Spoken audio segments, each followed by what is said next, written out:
Guandayan everyone! So welcome to my mini vlog here in Iceland. So just an update, life in Iceland. So today's weather is pretty beautiful, just amazing as you can see, beautiful as the sunlight. And I decided to go out because I saw the sunlight.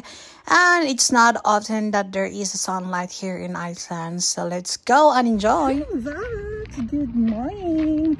Today is Sunday here in Iceland and it's around 11 a.m. in the morning and it's fucking cold. Ayun. So, so labas lang tayo. Quick walking lang kasi napakalamig mga day. Nanginginig yung kamay ko. So ayun, napakalamig nga. Yung iba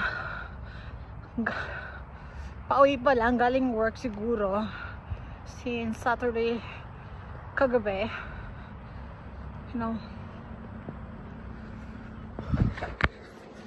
ayun, skip lang natin. Tingin lang tayo ng araw mga vlogs.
Lang yung nung araw yung sa kabila.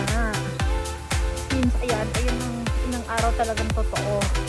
Hindi yung fake. So ayun, lakad lang tayo. Ayan, dito. At ganito lang yung ito ng buko today. Kasi hindi ko bindash or hindi ako supply. Pero yes, nakalimutan natin mag-vlog. Napakalamig.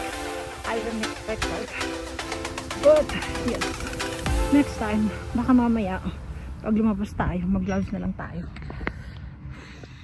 Ciao!